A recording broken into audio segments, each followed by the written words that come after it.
Makasih Mas Umar. Nggak ada masalah kalau Baik, Bu. seandainya ini yang penting sudah mencoba. Yuk kita lihat sekarang. Hmm,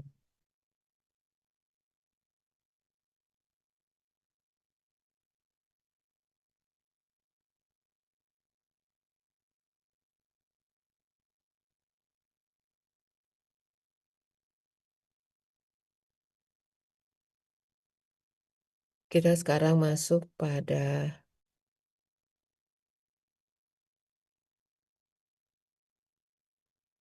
bilangan prima. Ya, ada handout udah saya kirimkan. Diterima? Sudah diterima ya? Ya, Bu. Oke. Ya, jadi bilangan prima ini adalah sebuah bilangan istimewa yang harus diketahui karena nanti akan membuat kita menjadi lebih mudah ketika mau memperoleh faktor pembagi dari bilangan bilangan secara umum, bilangan bulat secara umum, ya. Jadi sebetulnya kalau dikatakan bilangan prima itu dari definisi ini akan dikatakan bahwa bilangan prima itu haruslah bilangan asli. Di mana kita ketahui ya, bilangan asli adalah bilangan bulat yang kita mulai dari bilangan 1, 2, 3, dan seterusnya. Ya, tak berhingga. Tetapi di sini, bilangan prima adalah bilangan asli yang mempunyai tepat dua faktor pembagi positif, yaitu satu dan dirinya sendiri. Nah, jadi dari definisi ini, maka sekarang pertanyaannya kita deteksi bilangan satu, prima atau bukan prima?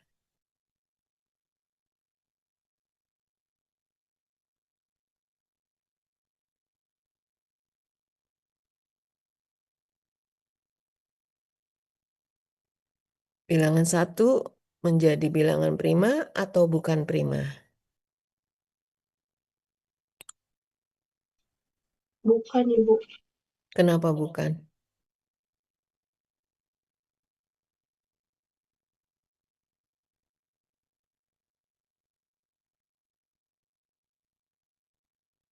Karena bilangan satu cuma punya satu bilangan pembagi, Bu. Yaitu satu. Nggak bisa dibagi bilangan lain. Ya. Akibatnya dengan definisi ini, maka ketika bilangan satu itu sebetulnya dia ah, em, kalau hanya mengatakan bahwa bilangan prima adalah bilangan yang habis dibagi dengan satu dan dirinya sendiri, maka satu seharusnya masuk karena bilangan satu dibagi satu habis, habis. Bilangan satu dibagi dirinya sendiri yang kebetulan adalah satu juga habis, habis. Maka jadi prima dong. Nah, tetapi sebetulnya yang harus kita kuatkan tentang konsep ini adalah bahwa ia harus mempunyai tepat dua faktor pembagi. Akibat harus mempunyai tepat dua faktor pembagi, maka satu menjadi tidak prima. Karena satu faktor pembaginya hanya ada satu, yaitu satu. Ya, jadi akhirnya di situ kita tahu bahwa oh ternyata berarti yang bilangan prima kita bisa mulai dari dua ya. Dua, habis dibagi satu, iya. Habis dibagi dirinya sendiri, iya. Bisa nggak habis dibagi bilangan lain selain satu dan dua?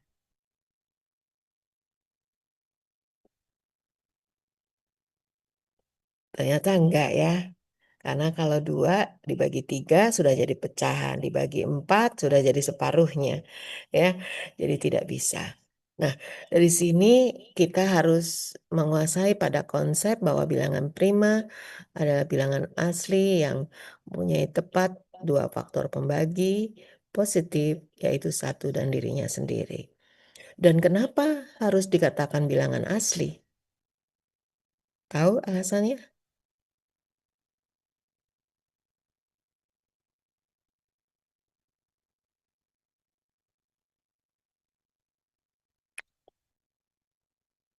Tahu kalau bilangan asli itu wilayah bilangannya berapa aja? Himpunan bilangan asli? Dari satu, Bu. Dari positif satu. Ya, Kedua, 1, 2, 3, ya. Sehingga kalau seandainya pun nama lainnya adalah bilangan bulat eh, positif, ya. Bilangan bulat positif.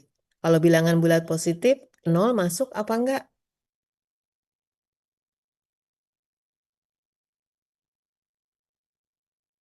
tidak, Bu. Kenapa? Karena kalau menurut saya, Bu ya, karena nol itu dia netral, Bu, di tengah-tengah. Nggak negatif maupun positif. Jadi dia tuh bilangan nol maksudnya. Nah, 0 itu istimewa, ya. Kalau Makasih Mas Ajis. Kalau kita bicara bilangan 0, apakah 0 masuk bilangan bulat positif, apakah 0 masuk bilangan negatif, maka kita bisa pastikan bahwa 0 tidak masuk bilangan bulat positif maupun tidak masuk pada bilangan bulat negatif. Lalu pertanyaannya, 0 masuk bilangan genap atau masuk bilangan ganjil? Atau tidak keduanya?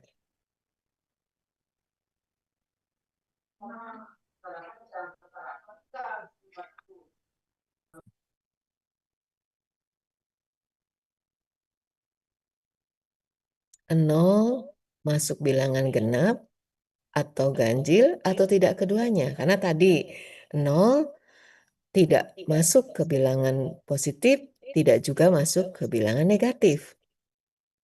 Sekarang bagaimana dengan 0 posisinya pada kondisi dengan bilangan genap? 0 masuk bilangan genap atau masuk bilangan ganjil atau tidak keduanya? Atau malah kedua-duanya masuk? Bu, Mau yang mana? saya izin berpendapat ya, Bu. Silakan.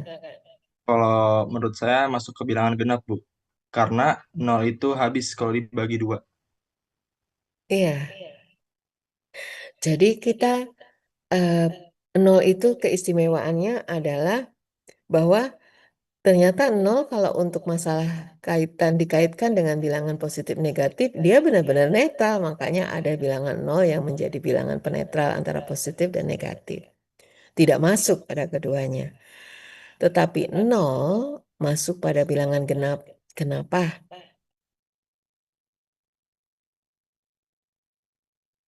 Karena nol itu dia habis, Bu, kalau dibagi dua.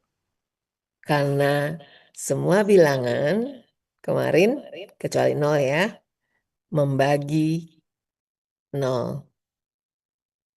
Ya, kemarin kita pelajari tentang keterbagian bahwa semua bilangan ternyata membagi 0 atau 0 habis dibagi semua bilangan kecuali 0. Kecuali 0 itu sendiri. Oke, maka dia masuk pada bilangan genap. Dan 0 masuk pada tidak masuk pada bilangan positif, tapi tidak juga masuk pada bilangan negatif. Sehingga ketika kita mau mengatakan bahasa lain dari bilangan prima, bisa kita menuliskan sebagai bilangan bulat positif yang mempunyai tepat 2 faktor pembagi, yaitu satu dan dirinya sendiri. Ya, seperti itu. Nah, kita punya 2, 3, 5, 13, dan seterusnya. Lalu ada lagi, eh, sekarang kita akan mengenal yang namanya bilangan komposit. Apa yang dimaksud dengan komposit? Yaitu ketika bilangan asli atau yang lebih besar dari satu lah ya tepatnya. Dan dia ternyata bukan masuk pada kategori bilangan prima. Kalau kita lihat ada 2 bilangan prima, 3 bilangan prima, lalu 5 bilangan prima, 4 bagaimana? Nah, 4 ini yang bisa masuk pada bilangan komposit. Karena kita bisa temukan bahwa 4 itu habis dibagi 1, iya. Habis dibagi 4 dirinya sendiri, iya. Tetapi ternyata selain 1 dan dirinya, 4 juga habis dibagi 2, ya. Atau memenuhi keterbagian 2. Akibatnya, maka 4 masuk pada kategori bilangan komposit, gitu. Jadi sekarang udah kenalan ya sama bilangan komposit, ya. Atau udah tahu duluan ya sebelumnya ya bilangan komposit, ya. Dan masih banyak ya bilangan komposit lainnya. Nah, sekarang kita eh, tahap pertama kita memahami dulu tentang yang namanya lemma 1. Wah, ini sekarang ada lagi yang namanya lemma. Ada definisi, ada teorema, sekarang ada lagi lemma. Apa sih yang membedakan lemma dengan teorema? Sebetulnya keduanya sama-sama ya. eh, Sebuah apa ya,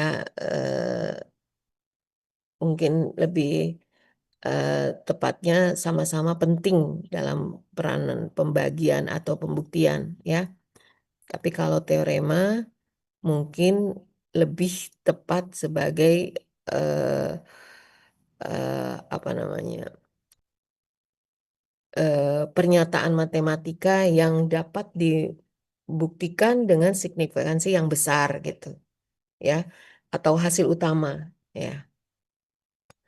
Tapi kalau ya mungkin kita udah kenal lah dengan teorema yang banyak ya, ada teorema Pythagoras, Fermat, kemarin kita juga punya teorema keterbagian ya.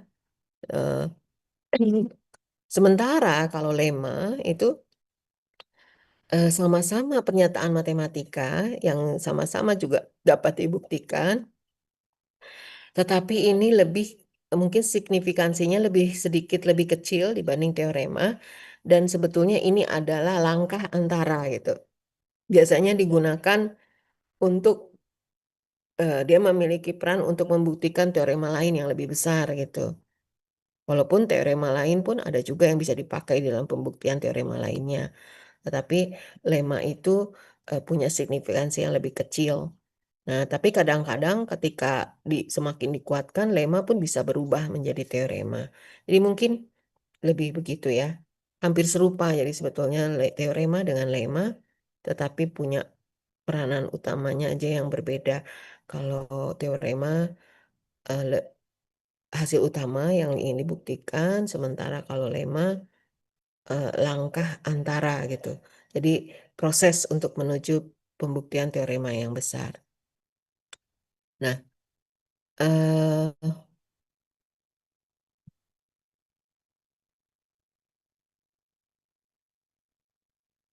ya,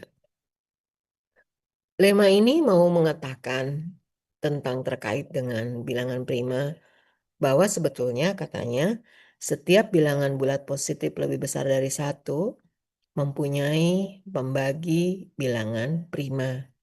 Nah, lemma ini pantas untuk kita ingat terus. Jadi bahwa nanti semua bilangan bulat positif yang lebih besar dari 1 berarti sudah mulai dari 2, 3, dan seterusnya. Selama dia masih bilangan bulat, dia pasti akan punya pembagi bilangan prima atau faktor pembaginya prima ya, dengan bahasa lain.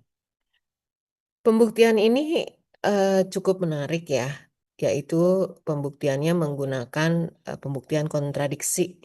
Nah ini, jadi kita punya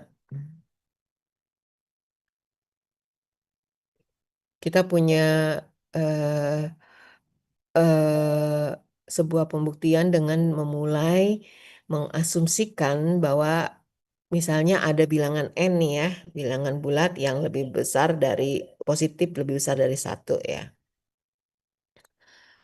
Dan tidak mempunyai pembagi prima. Jadi ini ada bilangan bulat lebih besar dari 1 kita asumsikan ini nggak punya nih faktor pembagi prima nih, katanya bilangan itu gitu. Nah, jadi ketika dia tidak mempunyai faktor pembagi bilangan prima, maka kita sebetulnya di sini aja sudah mulai ada keanehan ya. Karena ketika itu berarti sedangkan bilangan N itu pasti akan bisa dibagi N dong. Dan selama ini N itu pokoknya bukan prima aja ada gitu ya, akhirnya gitu. Nah, itu syaratnya N-nya akan habis dibagi N gitu kan. Itu udah pasti ya. Itu. Nah, ketika dia bukan prima, ya kan? Ketika dia bukan bilangan prima, maka N itu akan bisa kita kalikan. Nah, ini.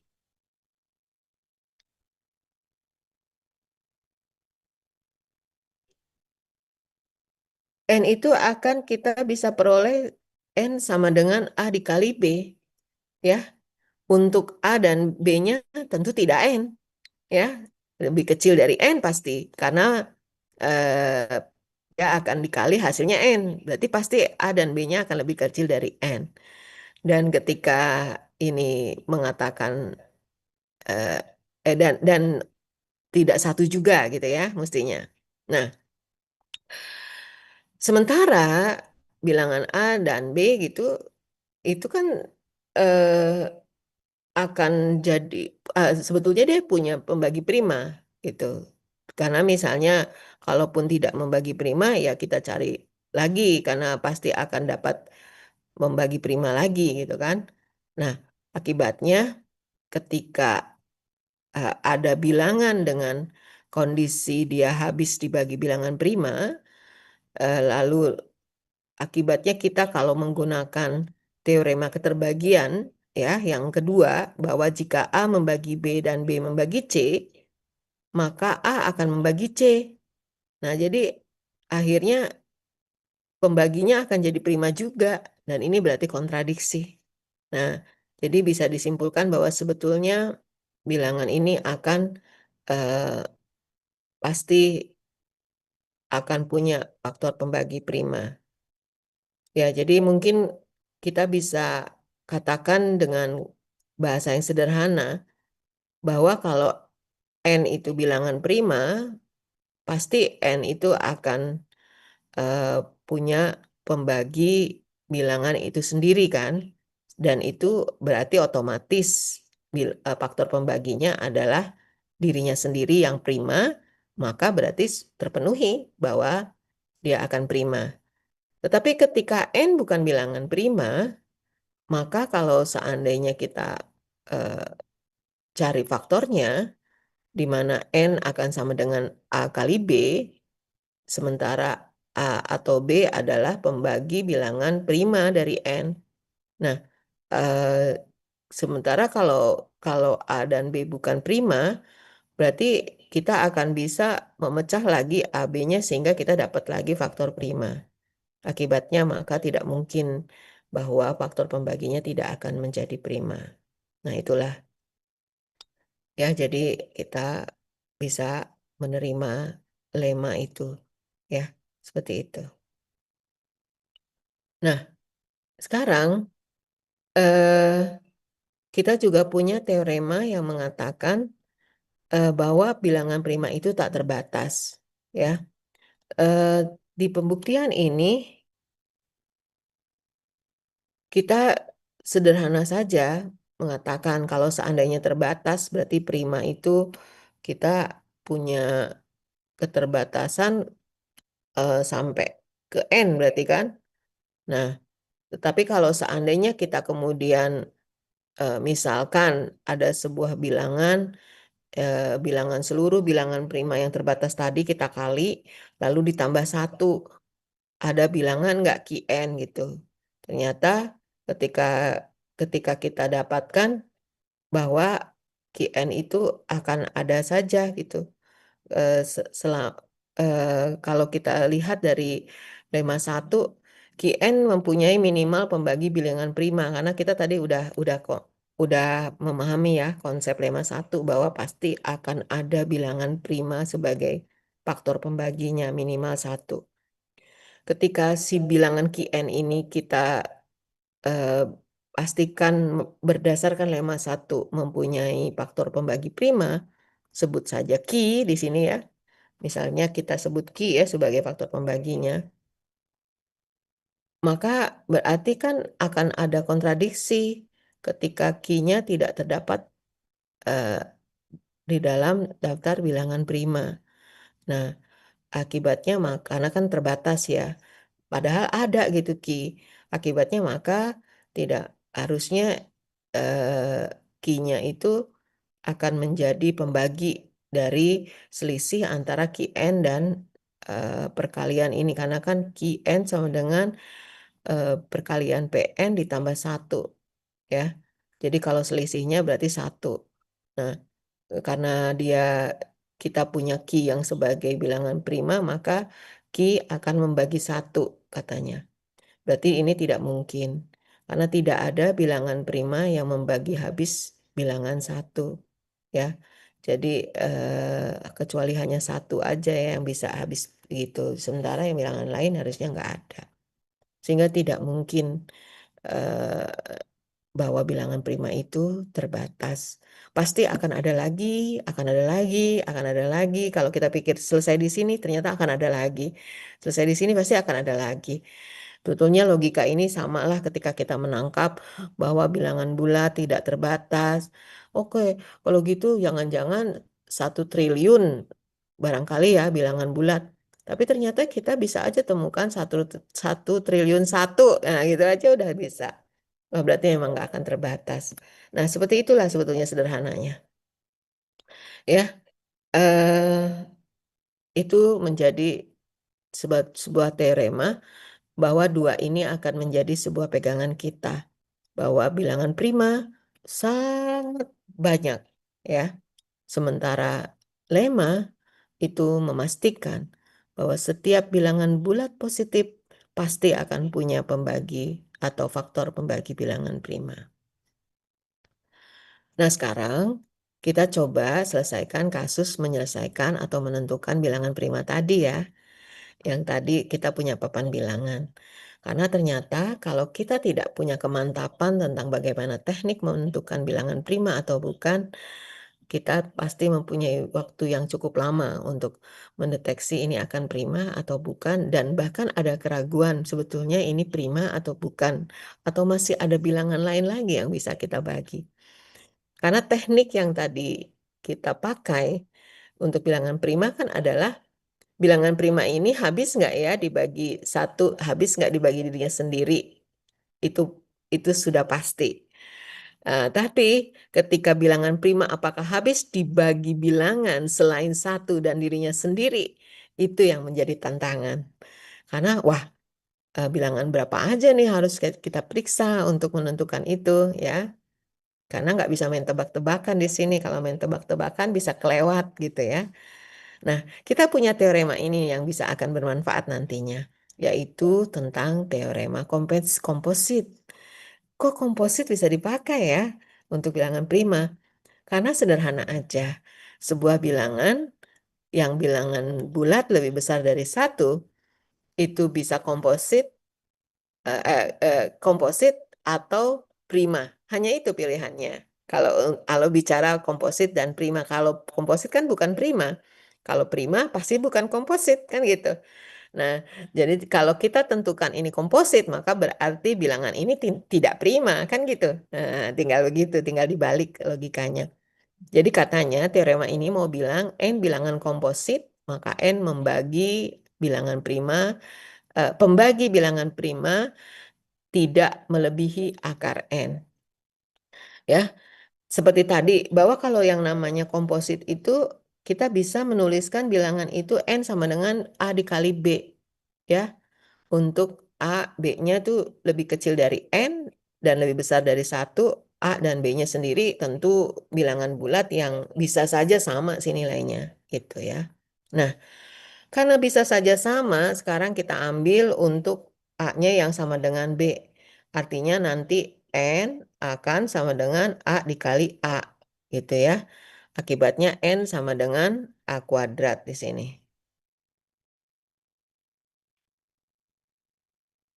ya. Jadi kita punya N sama dengan AB. Kita punya N sama dengan AB. Sekarang kita ambil untuk A sama dengan B. Sehingga kita punya N sama dengan A kuadrat. Lalu N sama dengan A kuadrat. Maka bisa kita menuliskan A sama dengan akar N kan? Nah itu.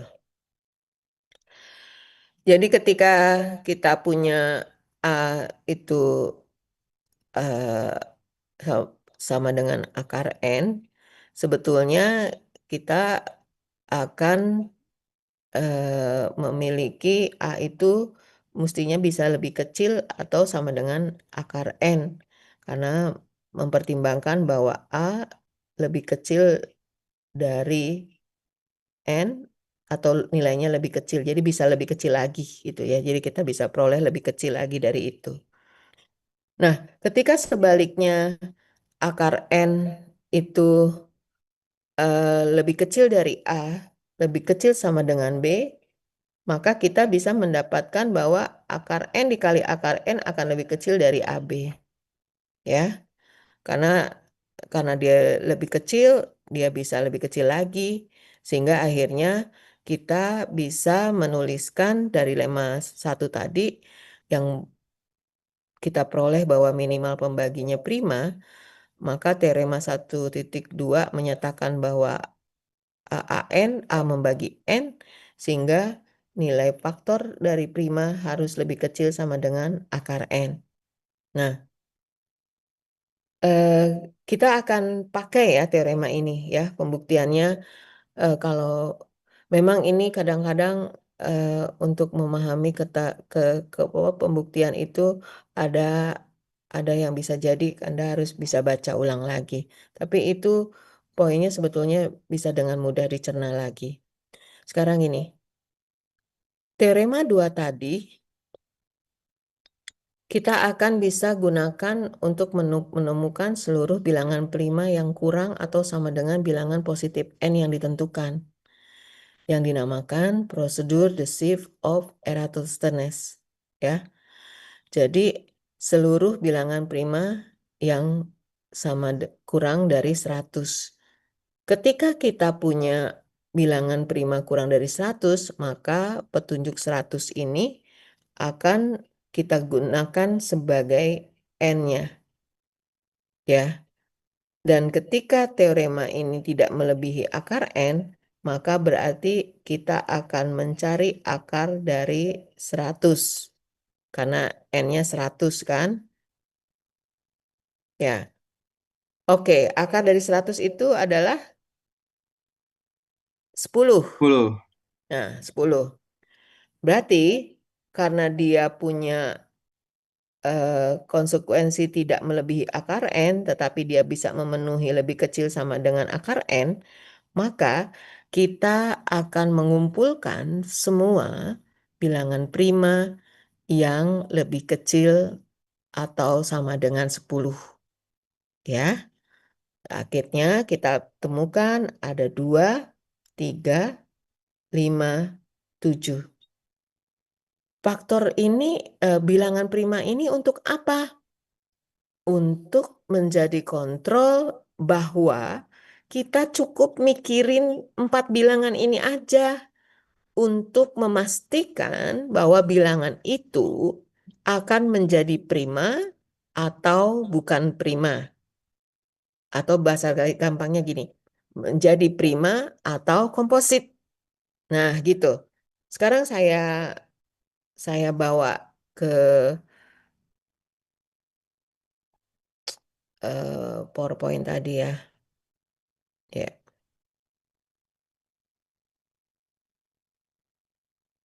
ya. Kalau di PowerPoint tadi kan gini, kalau satu udah pasti bukan ya. Jadi kalau satu bukan tuh kita bikin aja dia eh, hijau. Nah, tuh, ya, pasti bukan ya. Nah sekarang kita diminta untuk menentukan bilangan prima dari seluruh bilangan yang ada di sini. Ya, ketika kita diminta untuk menentukan seluruh bilangan yang di sini, berarti kita akan memikirkan eh, teknis the ship of Aristotles tadi, yaitu mengkontrol semua bilangan apakah habis, apakah mempunyai faktor pembagi di bawah akar dari 100. Karena papan bilangan kita tertinggi 100, yaitu 10. Bilangan prima di bawah 10 ada, tadi catatannya ada bilangan 2, 3, 4,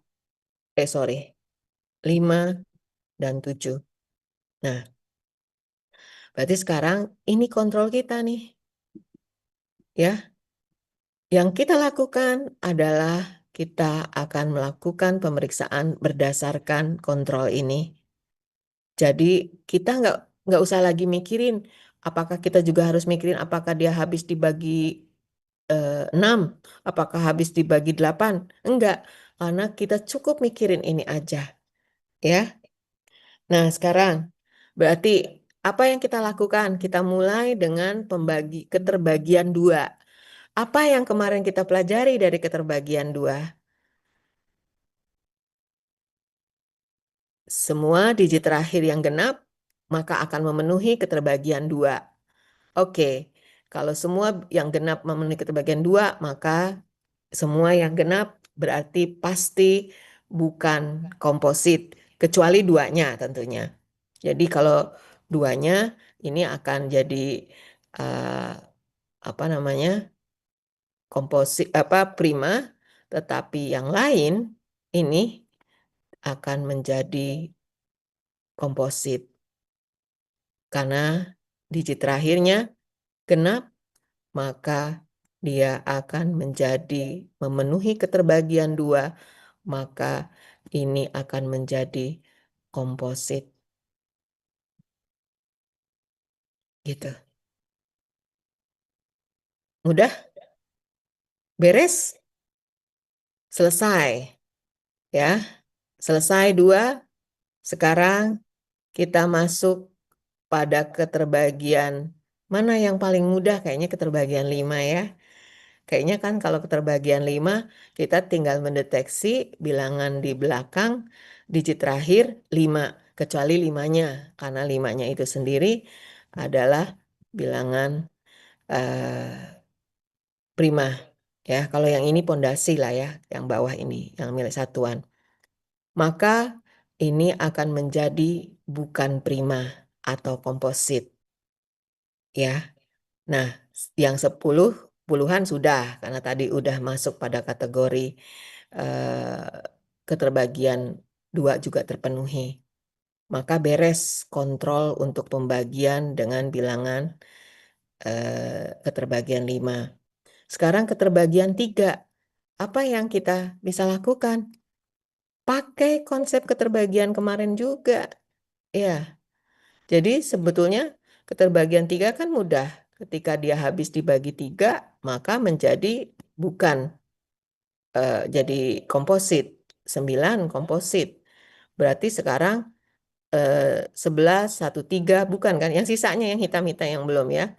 1 tambah 7, 8, 1 tambah 9, 10 tidak memenuhi, 2 tambah 1. Oke, ini berarti akan kita ini kan. Ini 2 tambah 3, 5, ini 9, berarti ini komposit. Ya kan? Ini juga bukan, ini bukan masih, ini juga akan jadi kita temukan komposit. Lalu ini 10, lalu ini 12, maka ini komposit. Ya, 4 tambah 1, 5, lalu 4 tambah 3, 7, lalu ini 4 tambah ini 11, lalu 9 tambah 13, 5 tambah 1, berarti ini komposit. Nah, sebetulnya kalau kita lihat turun ke bawah, kita bisa lihat ini 7, ini 8, ini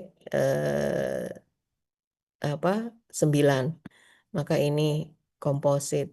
Nah, Kalau yang ini kita bisa lihat ke bawah. Kalau ke bawah sebetulnya lebih enak meriksanya. Kita bisa lihat bahwa ini akan ada pola loncat dua-dua. Ya, ini akan jadi komposit. Nah, terus juga ini 3710, 47 ini berarti 57 akan menjadi komposit. Karena 5 tambah 7 akan jadi 12, lalu 8 tambah 7 akan menjadi 15, maka ini akan jadi komposit. Lalu yang ini akan kita peroleh 69, ya. Loncatnya biasanya 22 ya. Karena kalau udah begini kita sudah dapat pola. Oke, maka ini semua sisanya yang belum kita periksa. Keterbagian 3 beres. Berarti itu sudah masuk wilayah kompositnya, ya. Sekarang keterbagian 7. Bagian 7, 7-nya jangan di ini, dia adalah bilangan prima. Nah, sekarang keterbagian 7, kemarin kita punya konsep ambil digit terakhir dikurangin dikali 2, kan gitu ya. Berarti kan kalau perkalian 7 sampai 70 sih aman ya, mestinya. Atau kalau mau ambil eh, apa namanya mau ambil digit terakhir juga boleh kalau mau mencoba misalnya 2 dikurangi 9 kali 2 berarti kurangi 18 berarti 16 berarti tidak habis dibagi 7 itu boleh begitu ya. Tapi kalau Anda masih hafal dengan pembagian 7 sampai 70 ya, nah itu mestinya ini akan mudah dideteksinya ya. Sekarang 3 dikurangi 1 kali 2 satu, enggak. 3 dikali 7, jadi 3 dikurangi 7 kali 2 dikurangi 14. Berarti 11. Tidak, masih tidak. Lalu 4, 1. Eh, 4, 1. Itu 4 dikurangi 2. Lalu ini 4 dikurangi 6. Tidak, 4 dikurangi 14. Enggak. 4 dikurangi, nah ini 49. 4 dikurangi, nah 49 kan 7 kali 7 kan. Berarti ini tidak. Atau dengan eh, bahasa lain 4 dikurangi 18 jadi 14 kelipatan 2 gitu ya. 53, 5 dikurangi 6 tidak. 5 dikurangi 18 enggak. 6 dikurangi 2 enggak. 6 dikurangi 14. 14 pasti enggak. Lalu 7, 1 nih. Dikurangi 2 enggak. 7, 3 nih enggak. 7, 7 gimana? Iya kan? Masih Nah, Bu. Iya, Bu. masuk. Ya. 79, iya atau tidak? Tidak. Tidak ya. Lalu 6, 8 kurang 6 tidak. 8 kurang 18, 10 tidak. 9 kurang 2, 7. Berarti ini masuk. Nah, gitu ya. Nah, 9 kurang 14 tidak. Maka kita sudah dapat. Sisanya pasti prima. Ya, jadi ini sisanya prima gitu aja deh. Akhirnya sekarang kita sudah punya kepastian. Apa kita nggak lagi bilang kira-kira ini habis dibagi berapa lagi ya? Nggak ada.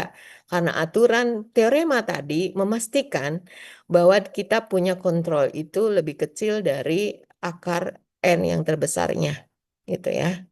Nah, akan seperti itu. Jadi kita sekarang mudah untuk menentukan bilangan ini akan prima atau tidak prima. Tetapi tentu yang harus dikuasai adalah kalian harus tahu akar yang terdekatnya gitu ya dari bilangan itu ya. Eh, coba sekarang untuk papan bilangan menggunakan 150. Silakan dicoba untuk 150. Apakah sama atau berbeda untuk 150? Kalau untuk 150 kita kontrolnya akar berapa? Akar 150 yang terdekat itu bilangan berapa? Kalau tadi akar 110 kebetulan ya, enak. Tapi kalau akar 150, Akar 144 atau Akar akar 2, Bu. 9 Bu. Akar 12, 144 44, yaitu 12. 12. Jadi sekarang kalau kita punya lebih kecil dari 12 faktor bilangan primanya apa aja? 2, 3, 5, 7, 11. Iya, kita akan punya tambahan 11 kali ini ya. Nah, jadi kita akan cek apakah dia habis dibagi 11. Kemarin kita juga tahu kalau keterbagian 11 tuh dengan mudah kita tinggal apain. Ulangan apa digit eh, di apa pada tempat ganjil dikurangi pada nilai tempat genap sehingga kita juga mudah mendeteksi ini akan habis dibagi atau tidak dengan 11. Oke, boleh nanti saya diperlihatkan untuk papan bilangannya akhirnya hasil akhir dari bilangan untuk papan bilangan 150. Silakan. Siapa yang mau mencoba?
Ya, ada yang sudah mencoba?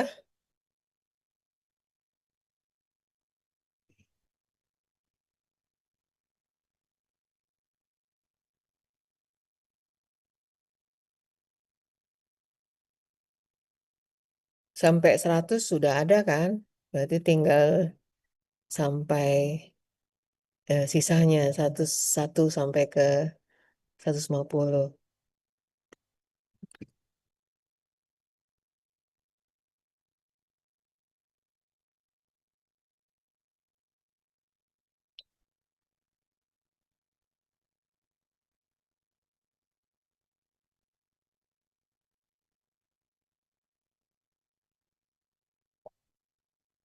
Ya, di latihan juga kita punya instruksi tentang menyelesaikan prosedur shift of Eratosthenes ya untuk papan bilangan 150.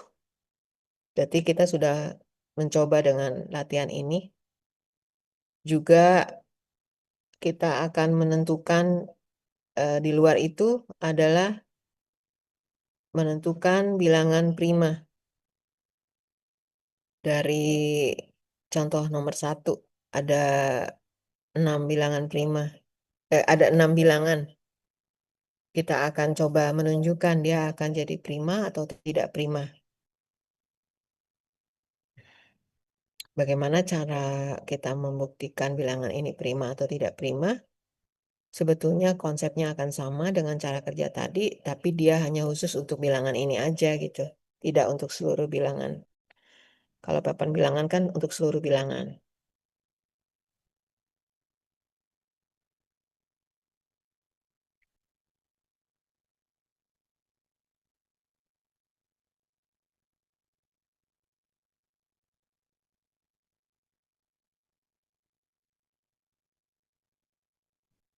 Ya, ada yang udah?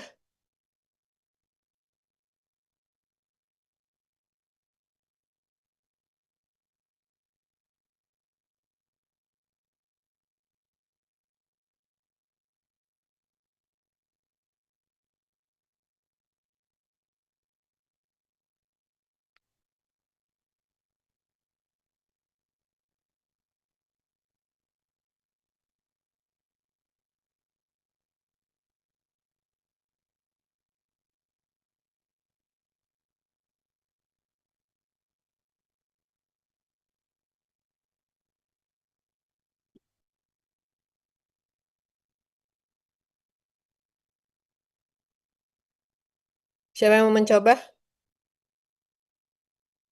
Bisa di share screen atau di spotlight kalau mau ini.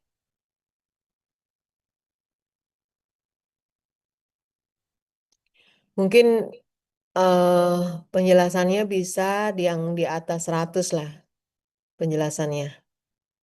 Kalau yang di bawah 100 tadi kita udah menyelesaikan ya dengan papan bilangan.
Kalau pakai komputer mestinya cepat.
Dalam bentuk Excel boleh, Bu? Boleh, Boleh saya, Bu. silakan.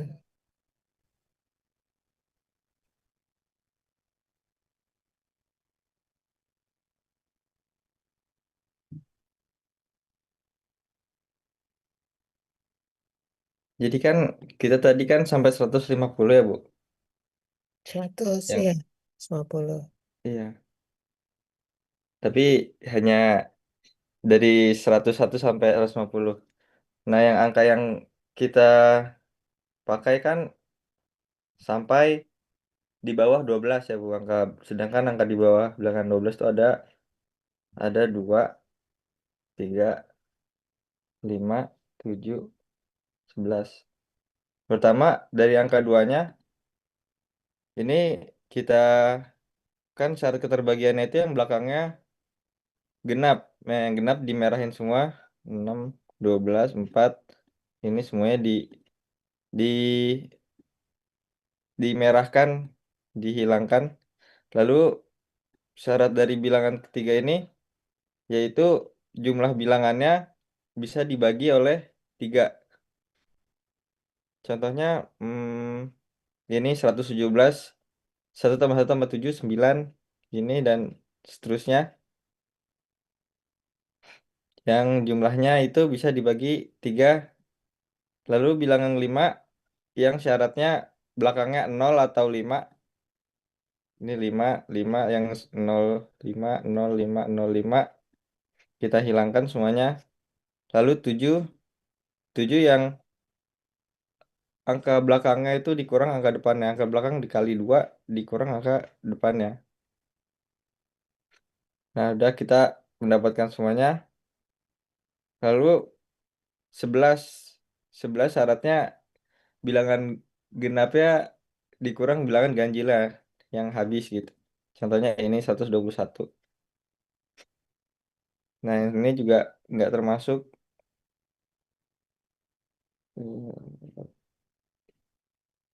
karena 100 bentar, Bu. 7 tambah 1 kan Iya, 8. Kurang 8. 4 kan 4. Masa habis Mm-mm. itu dibagi 11? Ini maunya apa? Oh, Ini keterbagian 3 itu. iya keterbagian 3, Ibu. Hmm. 12. Berarti tidak bisa yang ini juga. Sama, yang ini itu akan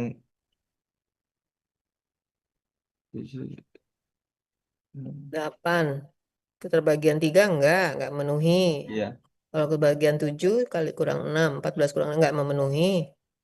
Kebagian Mm-mm. 11, 4 dikurang 4, 0. 0 habis dibagi Nah, 11? 4. Habis berarti pembagian 11 ya, Bu? Ya. Yang 11. Nanti yang kita dapat ini Hmm. 111 masih masuk. 111 enggak deh. 111 enggak Kenapa? masuk. Kenapa enggak? Karena pembagian 3 Iya, keterbagian 3. bagian 3 terpenuhi. Ya. Iya. 101, 103, 107, 109, 113, 127, 131, 137, 139 sama 149. Ya, ya, betul. Yes. Oke, boleh tepuk tangan. Nah, konsep tadi sebetulnya tetap bisa dilakukan untuk menentukan bilangan prima. Bukan papan bilangan ya, satu bilangan prima itu. Yuk kita eh, eh, coba kalau gitu. Ada kalau soal nomor 1 udah ya terpenuhi 1A ya, 1-1 katanya prima katanya gitu ya tadi. Sekarang coba kalau gitu yang 200 yang B, C, D, E, F. Silakan siapa yang mau mencoba. Tuliskan namanya di chatting. Siapa yang mau mencoba untuk 1B, 1C, 1D, 1E, 1F. bilangan prima atau bukan. Kali ini kita benar-benar mencoba ya dengan memasukkan konsep tadi ya.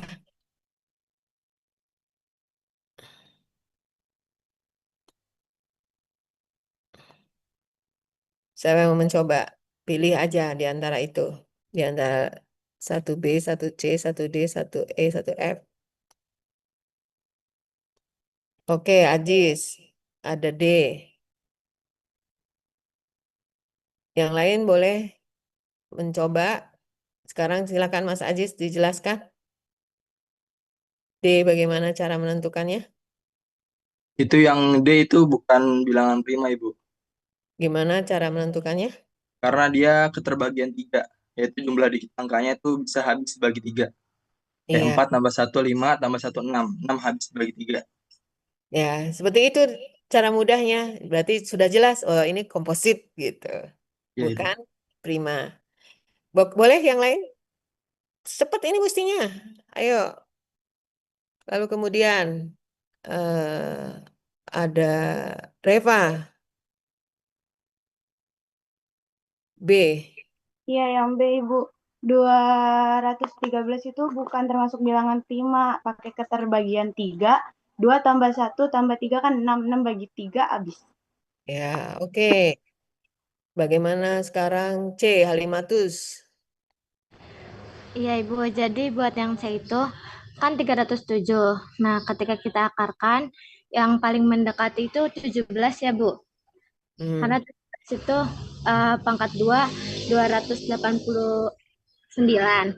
Nah, kita fokus pada angka prima di bawah 17, ada 2, 3, 5, 7, 11, sama 13. Nah, ketika oke. 307 itu tidak habis dibagi 2. 307 juga tidak habis dibagi 3, 307 juga tidak habis dibagi 5, 307 juga tidak habis dibagi 7, 307 juga tidak habis dibagi 11, dan 307 tidak habis dibagi 13. Berarti bilangan 307 itu bilangan prima. Oke, bagus. Ya, masih ada lagi yang mau mencoba untuk E sama F? Ya, penjelasan Halimatus Sa'diyah tadi cukup clear ya. Jadi kita kontrolnya itu kita bisa peroleh dari mencari akar dari yang terdekat dari 307, lalu kemudian kita setelah itu dari hasil akarnya kita cari bilangan prima yang lebih kecil atau sama dengan dari hasil akar itu, dan di sini kontrolnya adalah bilangan 2, 3, 5, 7, 11 ya, dan 13 ya. Oke, terima kasih. Yang lain kayaknya bisa lah mencoba kita buat oleh-oleh di rumah aja ya.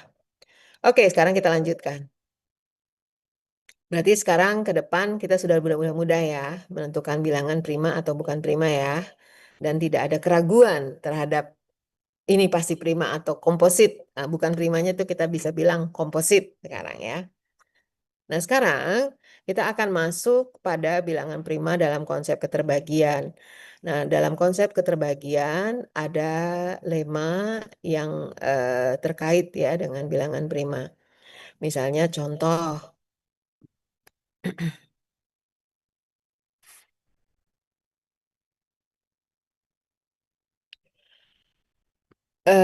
lema 2, lema 1 kan tadi udah di atas ya.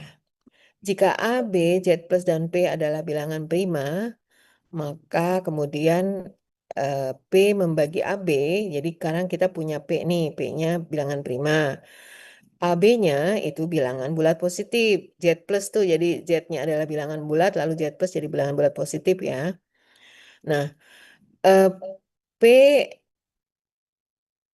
membagi AB, P membagi AB, maka P membagi A atau P membagi B katanya. Itu lemanya. Ya, saya rasa ini sangat jelas ya, sederhana sekali.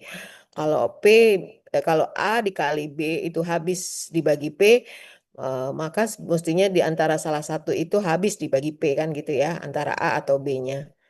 Nah, terus eh, misalkan A elemen dari Z plus ya, untuk seluruh 1I N. Ya, untuk I-nya, indeks I-nya ini 1 sampai N. Jika P adalah bilangan prima, katanya, maka dan P membagi A1 dikali A2 dikali AN. Jadi ada bilangan banyak ya, ada A1, A2 dikali AN, habis dibagi P, maka kemudian P akan membagi AI ya. Jadi A-nya yang berapa juga bisa gitu. Salah satu A-nya. Sama aja sebetulnya logikanya dengan yang ini ya. Cuman bedanya kalau ini hanya kecil untuk A kali B aja. Kalau ini A1 dikali A2, A kali 3 kali N gitu ya. Sampai banyak gitu ya. Akan P-nya akan habis. Akan membagi AI ya. Mestinya gitu. A yang I-nya bisa ada lebih dari 1I yang bisa dipakai. Lalu kemudian dilema 4 akan kita temukan sama untuk konteks syaratnya. Tapi kalau ini jika P, A1, A2, AN itu semuanya prima. Jadi sekarang hasil bilangan-bilangan ini ternyata sekarang prima nih semuanya nih. Ya. Dan P-nya sendiri membagi A1, A2, AN, maka bisa dipastikan bahwa P-nya akan sama dengan AI untuk suatu I tertentu gitu loh. Ya, karena P-nya nggak mungkin selain dari bilangan prima itu juga ya. Jadi itu lema ini, lema antara bilangan prima dan konsep keterbagian. Lalu kalau untuk bilangan prima dalam teorema dasar aritmatika, itu bisa ditunjukkan dengan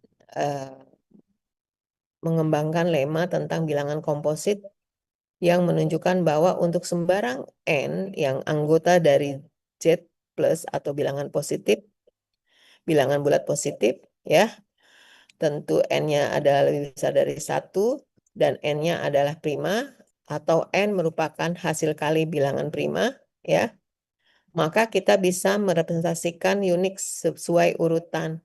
Jadi setiap bilangan bulat N lebih besar dari 1 dapat dinyatakan sebagai hasil faktor prima. Itu unik ya, kecuali faktornya tidak unik. Jadi gampangnya gini, yuk kita lihat dari contoh sini. Representasi dari N sebagai hasil kali dari bilangan P itu akan disebut sebagai bentuk kanonik. Nah ini diingat, ini namanya bentuk kanonik ya. Kalau untuk K-nya bilangan asli, maka suatu bilangan N itu kita bisa memperoleh dari hasil perkalian suatu bilangan prima pangkat A1, lalu bilangan prima kedua pangkat A2, sampai bilangan prima ke K pangkat AK. Ya, jadi bilangan bulat tertentu. K-nya tetap bilangan asli.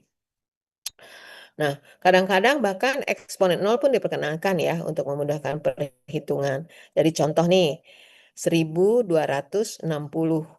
Kita akan cari faktor pembaginya, maka kita akan peroleh 2 pangkat 2, lalu faktor pembagi prima lainnya 3, ada 2 kali pangkat 2, lalu kali 5 kali 7. Sehingga kita perolehnya seperti ini. Bentuk inilah yang kita sebut sebagai bentuk kanonik, yaitu 2 prima ke 1 pangkatnya 2 dikali prima kedua pangkatnya 2. Jadi A2 kalau di sini sama-sama kok kedua nilainya kebetulan. Ini pangkat 5-nya 1 lalu 7-nya pangkat 1. Begitupun nilai ini ya 47.000 ya. Kita bisa dapatkan ini ya. Sama-sama semua bilangan primanya, lalu ada yang pangkat 3, ada yang pangkat 2, pangkat 2. Atau 136, 350 kita peroleh ini. Ini adalah bentuk kanonik jadi semuanya. Nah, kalau ini menghubungkan bilangan prima dengan aritmatika ya. Jadi kita akan memperoleh hasil perkalian dalam bentuk kanonik. Hasil perkalian bilangan prima dalam bentuk kanonik yang hasilnya merupakan representasi dari bilangan N ya, bilangan tertentu N bilangan bulat positif. Oke. Saya rasa ini masih kalau untuk lema ini memang sifatnya akan kita pakai untuk kalau kita nanti dalam prosesnya menemukan bilangan-bilangan untuk mengujinya, maka kita ingat lema ini, gitu ya. Sementara kalau untuk eh, eh, bentuk kanonik, biasanya ini ada formulasi yang kita akan lakukan untuk menunjukkan suatu hasil bilangan tertentu karena dia pasti akan menggunakan faktor pembagi prima dan kita melihat berapa banyak faktor pembagi prima itu diperoleh dari bilangan tertentu itu. Nah, kali ini kita akan masuk sampai sini ada pertanyaan dulu sebelum kita lanjut ke bilangan prima dalam progresi aritmatika.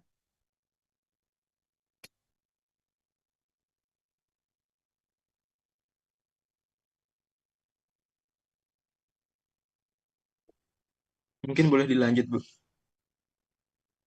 Oke ya, Aji sudah mewakili teman-teman ya, saya anggap. Oke, sekarang kita masuk pada bilangan prima dalam progresi aritmatika. Jadi gini, eh, banyak sekali ilmuwan matematika yang melakukan meriksa, pengen tahu sebetulnya bilangan prima itu kalau di dalam dibuat dalam bentuk pola aritmatika tuh progresi aritmatika itu kayak apa gitu. Sehingga lahirlah sebuah langkah-langkah untuk mendeteksi bentuk-bentuk dari bagaimana bilangan prima itu dibentuk. Jadi kayak semacam pola bilangan prima itu dibentuk. Misalnya contoh bahwa kalau setiap bilangan ganjil memenuhi salah satu dari 4n+1 atau 4n+3 itu. Oh, ini akan kita temukan bilangan prima nih dia kalau memenuhi ini katanya gitu. Misalnya contoh 4n+1. Ya, kalau sampai sini ada bilangan prima yang memenuhi 4n+1, ternyata ada. Misalnya contoh 5. Berarti kalau 5 itu n-nya berapa?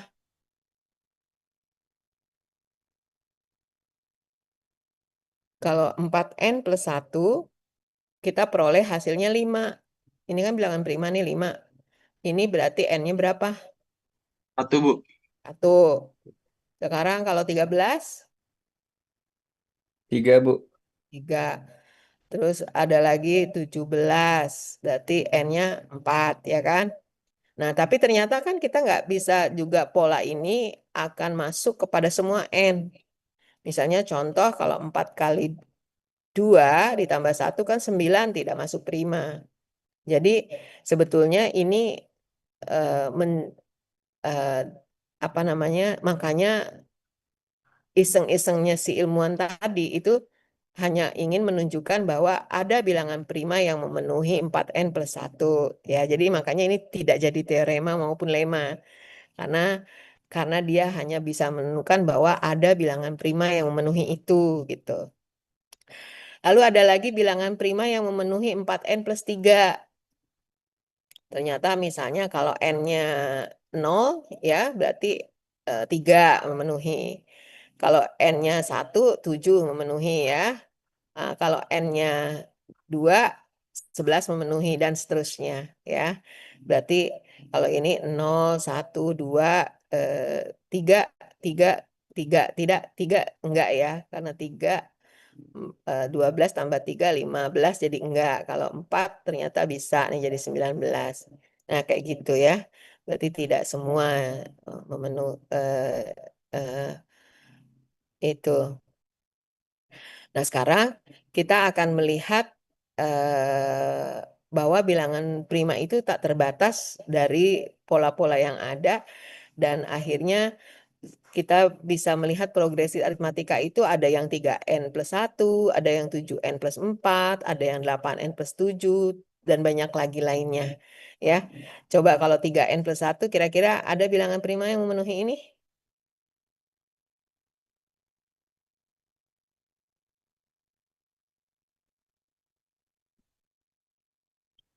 Ada, Bu. Berapa? 13. 3 dikali 3. Salah. 3 dikali 4 tambah 1, Bu.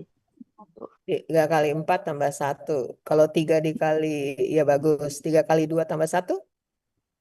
Oh, bisa juga, Bu. Bisa juga ya. Sekarang bagaimana dengan 7N plus 4?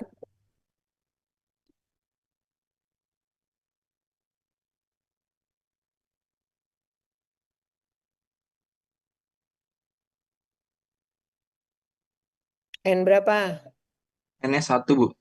1 bisa 11 ya.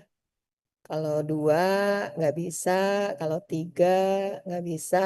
Kalau 4 enggak. Kalau 5 wah enggak. Ya ternyata 5 bisa ya. Kalau 5 ya. Enggak bisa juga. Nah, berarti ini kan hanya jadi gini, kita hanya mendeteksi yang memenuhi ini bilangan berapa gitu. Ternyata ada yang nggak ada gitu ya, nggak bisa otomatis kita diganti n akan jadi prima gitu ya. Nah, dari situlah kemudian lahirlah teorema yang terkait dengan itu ya, dengan progresi aritmatika yang dinamakan teorema Dirichlet ya. Misalkan A dan B bilangan bulat positif yang tidak habis dibagi bilangan prima yang sama, katanya.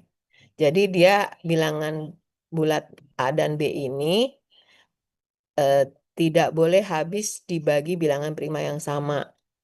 Maka progresi aritmatika AN plus B, N sama dengan 1, 2, 3, memuat tak berhingga bilangan prima. Gitu. Jadi akhirnya dari pola-pola itu kita bisa teorema umumnya adalah teorema Dirichlet. Jadi selama AN plus B-nya itu dengan kondisi A dan B-nya adalah bilangan prima yang tidak habis bagi yang sama. Contoh di sini sebetulnya eh, kayak yang 4 ini masih belum nggak terlalu sesuai ya dengan kondisi aturan Dirichlet. Kalau Dirichlet itu yang ini mungkin juga nggak terlalu sesuai. Jadi kita harus mengganti nilai A-nya sesuai. Coba kalau kita lihat, kalau 7 kan habis dibagi dengan bilangan prima 7, kalau yang 4 ini habisnya dengan 2 berarti berbeda. Kalau yang ini juga 2, yang ini 7 berbeda. Yang ini yang diminta kan tidak habis dibaginya ya. Nah, berarti seperti itu. Yang ini yang nggak sesuai ini karena ada 1 ya, karena 1 kan bukan bilangan prima ya.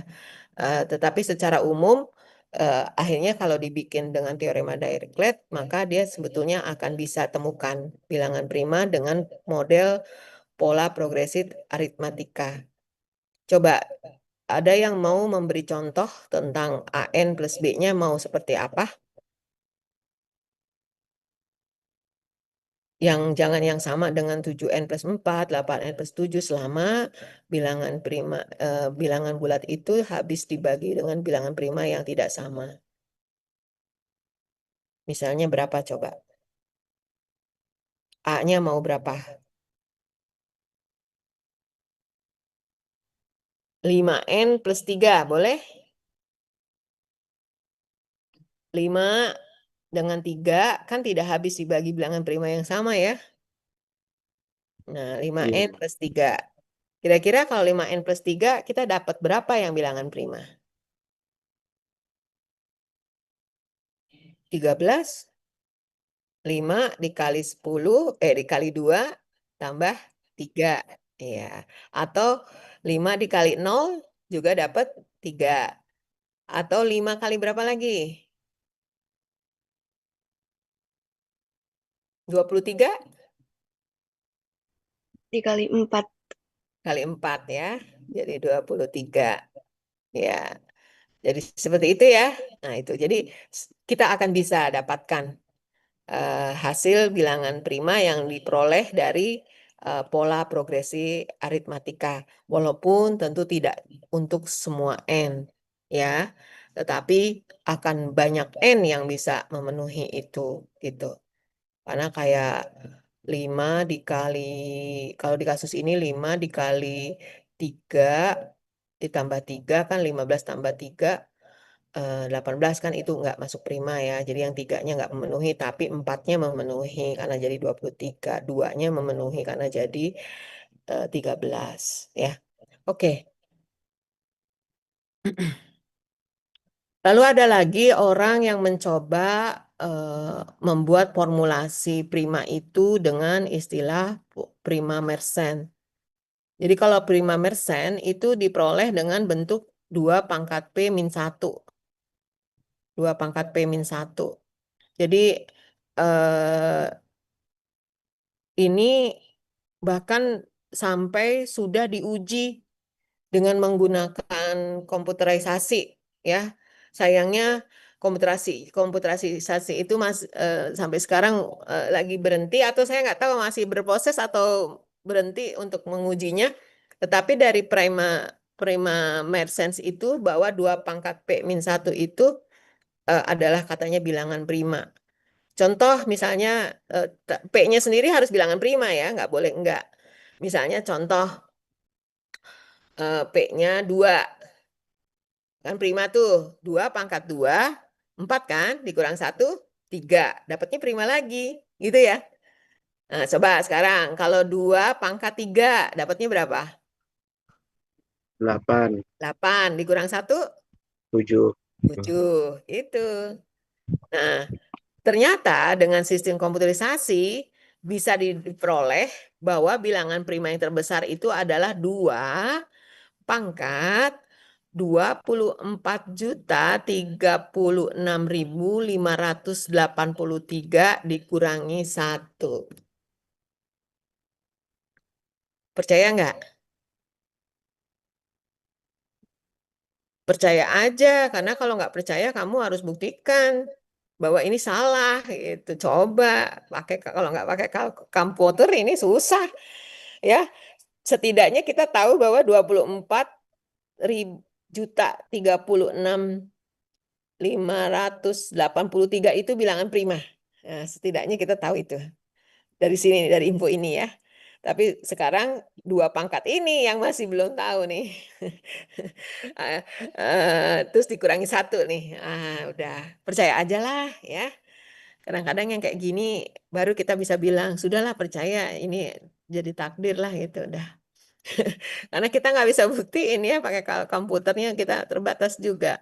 Tapi ada orang yang masih eh, melakukan penelitian ini sebelumnya itu luar biasa ya, saking penasaran sama bilangan prima.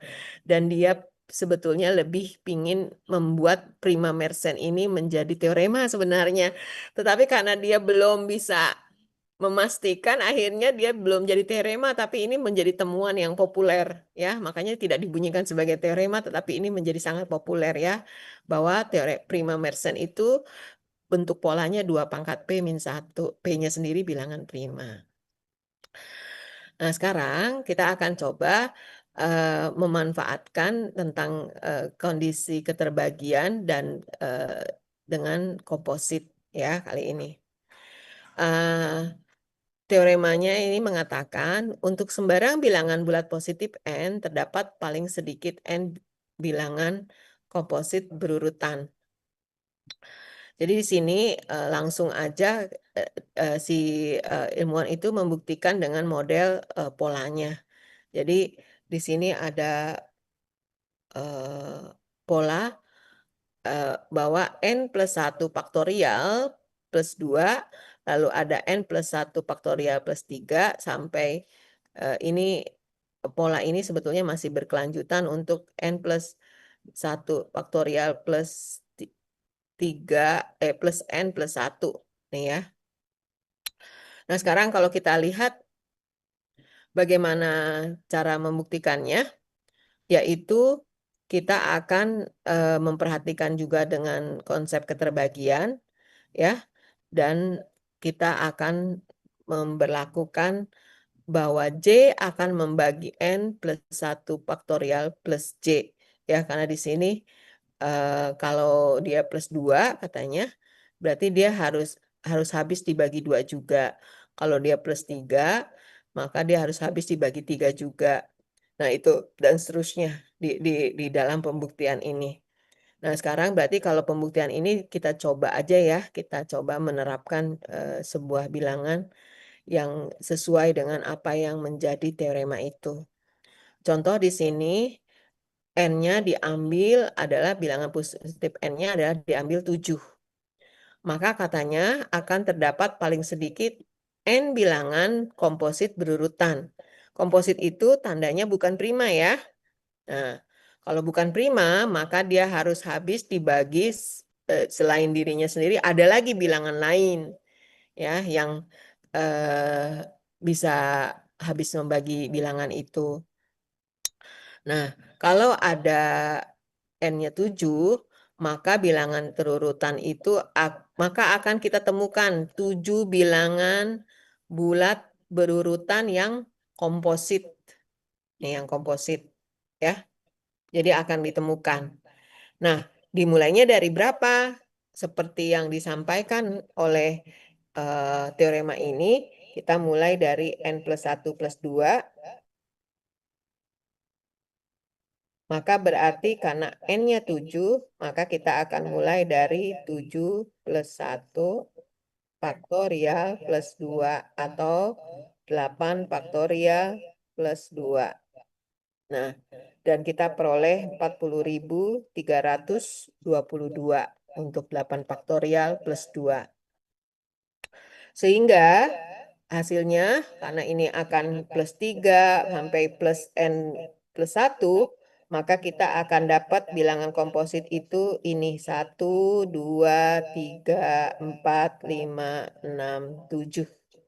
Secara berurutan. 22 belakangnya aja ya. 23, 24, 25, 26, 27, 28. Ini kontannya dijamin komposit ini sama teorema ini. Yuk kita periksa, betul nggak sih dia komposit gitu kan? Nah, untuk memeriksanya, gunakan konsep ini katanya. Bahwa kalau dia ditambah J, maka cek dia habis dong dibagi J. Nah, berarti kalau yang ini kan adalah masalahnya diperoleh dari keterbagian 2 kan? Diperoleh dari 8 faktorial ditambah 2 kan? Nah, terus kalau yang ini 8 faktorial tambah 3. Yang ini 8 faktorial tambah 4, yang ini 5, lalu ini 6, lalu ini 7, lalu ini 8. Berarti sekarang kita periksa ini habis nggak dibagi 2. Atau dengan kata lain, coba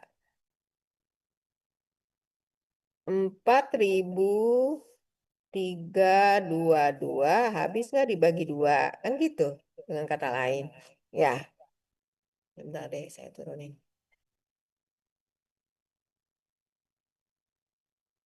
Bagaimana kita menguji itu? Begitupun ini, begitupun ini, begitupun ini. Jadi yang ini berarti 4.323 habis nggak dibagi 3 gitu. Kalau habis memenuhi maka berarti dia komposit. Oke, silakan. Siapa yang mau menjelaskan ini?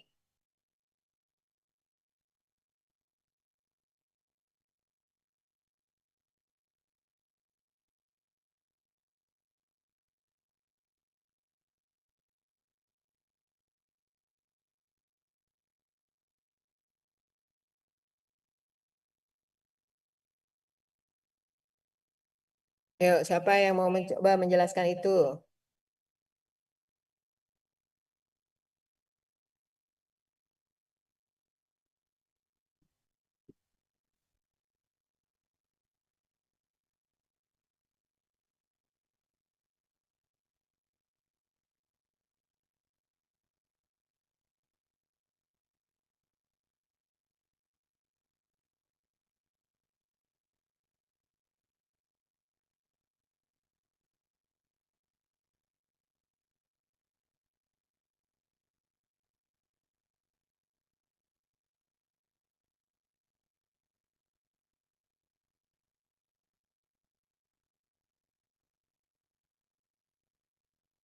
Delapan faktorial plus 4 berarti ini. 8 faktorial plus 5 itu ini. Yuk.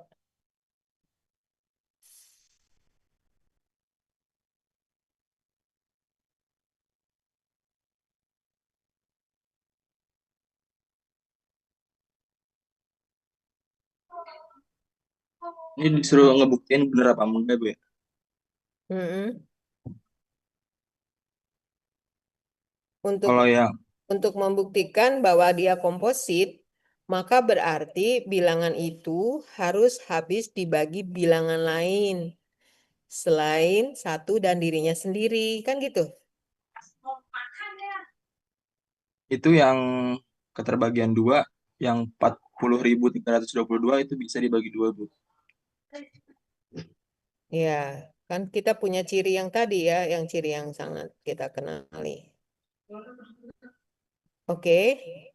Terus bagaimana kalau yang 40.323? Apakah memenuhi keterbagian 3? Penuhi, Bu. Karena jumlah digitnya 12 dan 12 itu habis dibagi 3. Oke, bagaimana dengan 40.324? Apakah Memenuhi. memenuhi keterbagian 4? Memenuhi, Bu. Karena 2 digit terakhirnya itu habis dibagi 4. Ya, sekarang 40.325. Itu juga memenuhi, Bu. Iya, Bu. Karena Keterbagian digit 5. terakhirnya karena digit terakhirnya 5. 40.326. Apakah memenuhi keterbagian 6? Itu memenuhi juga, Bu. Dilihat dari digit terakhirnya genap dan ketika Bisa. dijumlah ini jadi 15 ya. Jadi habis dibagi 3. Ya, jadi keterbagian 2 dan 3 terpenuhi. Eh, Bagaimana? Saya loncat dulu yang 40.328. Bagaimana menguji keterbagian dengan 8? Itu tidak memenuhi, Bu, ya. 40.328. Apakah 8 membagi 40.328? Memenuhi, Bu. Digit terakhir bisa dibagi 8. Ya, gampang nih lihatnya. Ini 32 habis, 8 habis. Berarti udah habis ini. Ya, memenuhi ya. Nah, sekarang kalau yang ini memenuhi keterbagian 7, bagaimana kita memeriksanya?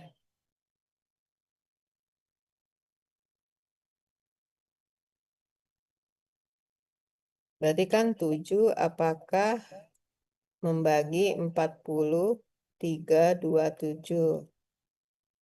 Ya kan? Berarti kita mulai dari 4.032 dikurangi 11. 14 ya. 7 kali 2 kan? Mm. Berapa tuh? 4.018. 4.018. Sekarang berarti 401 dikurangi 8 kali 2. 11. Iya. Dikurangi 16. 385. 385.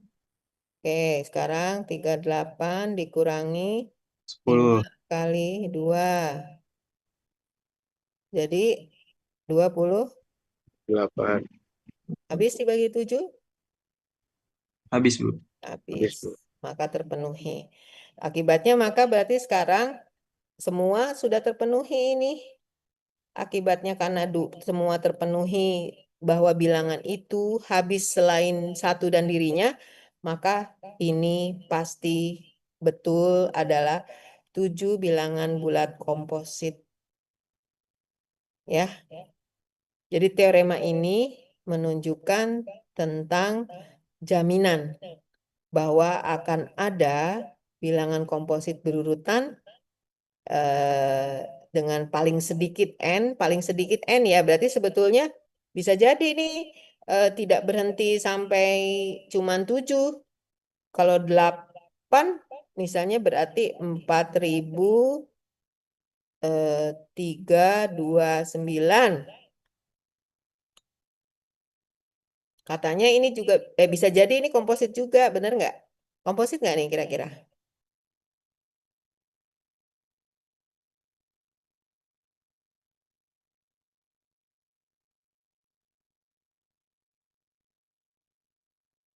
Dapat kalau dijumlah jadi berapa nih?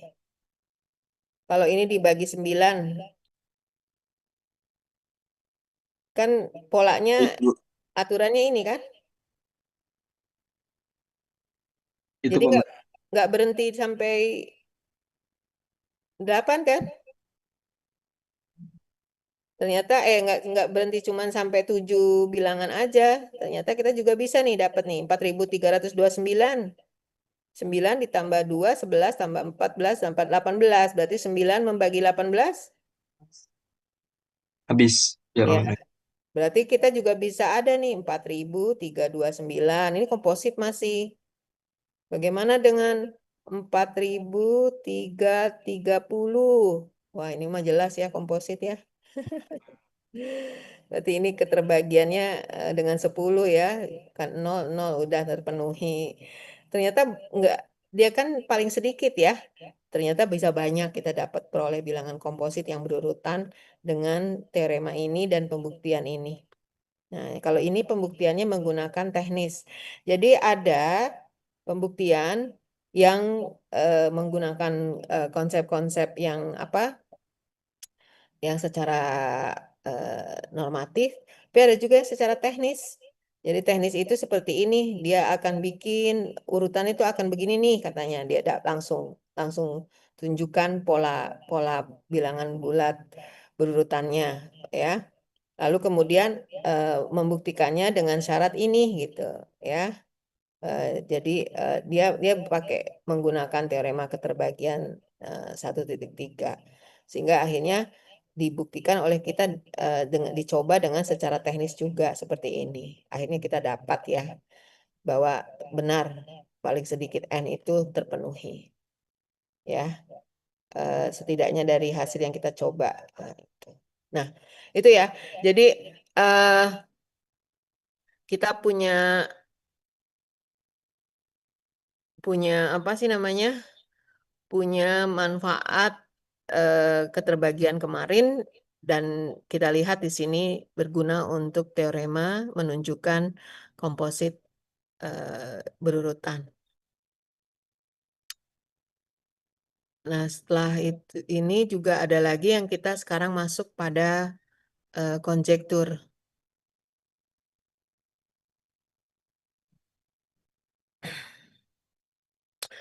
Jadi kalau konjektur, ada yang tahu apa itu konjektur?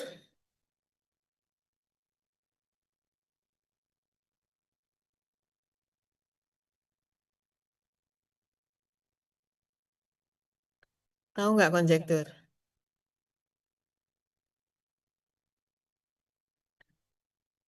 Yang sebelahnya suka bantu Pak Supir. Oh, itu kondektur, bukan konjektur. Iya. Konjektur itu bukan yang suka bantu Pak Supir ya. Tapi konjektur itu sebetulnya dugaan. Jadi ketika kita mempunyai sebuah konsep yang kita bisa bilang, oh ini bakal benar kalau begini.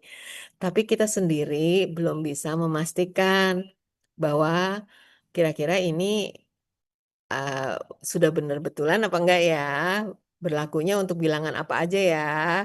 Apakah ini berlakunya sudah benar-benar tidak akan dibantah gitu ya? Atau dia juga mungkin kesulitan dalam membuktikan. Jadi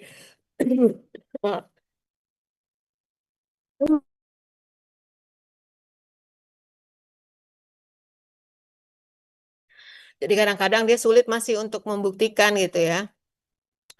Memberikan pembuktiannya gitu ya. Jadi akhirnya dia hanya membilang bahwa ini akan begini loh. Nah, ini jadi ada beberapa konjektur. Jadi bilangan prima itu banyak konjekturnya. Ini adalah konjektur yang populer. Pertama ada konjektur Bertrand.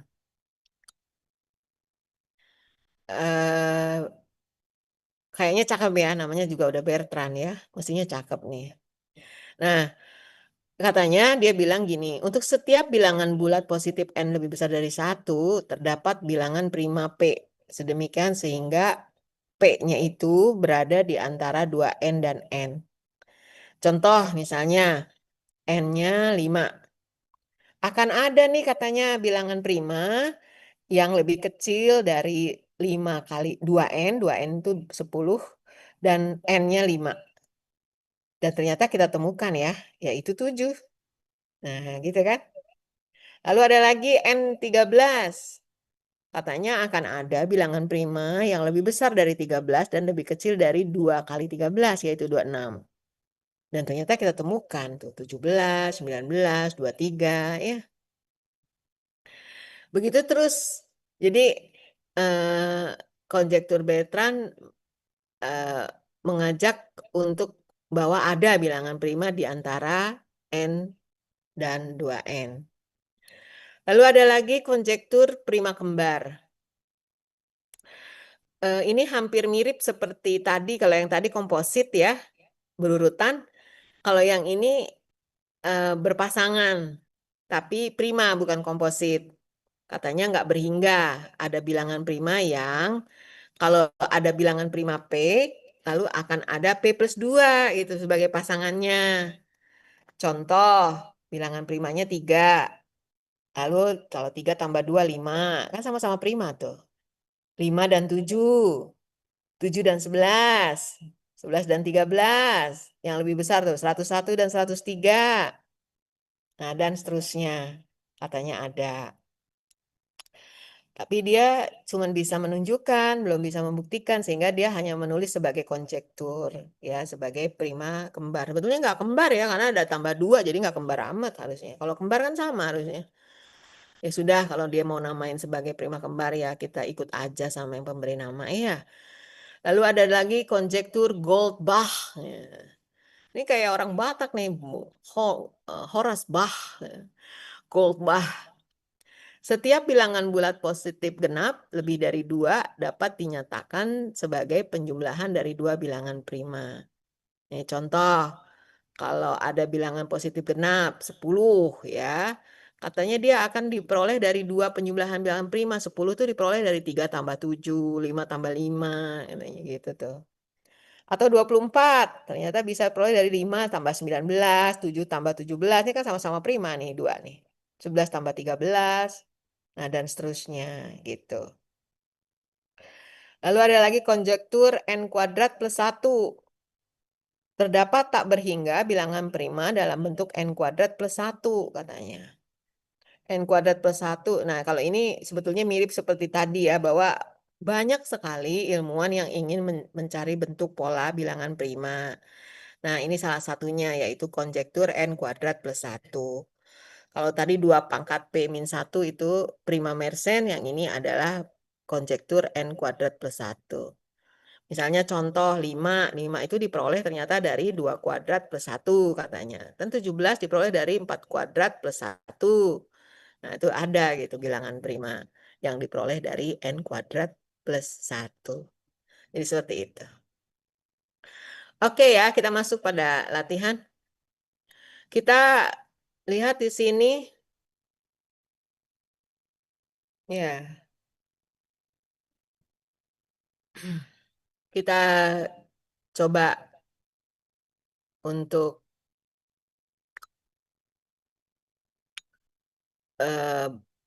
menentukan bilangan-bilangan prima. Untuk yang nomor 4, nanti kita akan cobanya mungkin di minggu depan, karena ini sudah masuk pada konteks keterbagian, bukan keterbagian, faktor pembagi prima, PBB. Nah, nanti boleh kita cari lagi di sini. Atau kita boleh perdalam lagi ini. Tapi kalau sekarang ya kita tinggal coba, mencoba boleh aja kalau mau mencoba. Tapi nanti minggu depan kita akan bisa lihat lagi. Oke, sampai sini kita coba ya. Ada nomor 3. Karena waktu kita juga masih setengah jam, kita coba aja ya semuanya.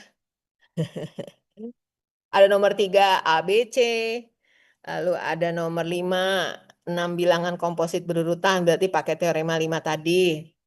Lalu ada nomor 6. Nah, nomor 6 ini sebetulnya idenya mau mengembangkan aja sih dengan konjektur-konjektur. Kalau konjektur tadi ada yang pakai N kuadrat plus 1.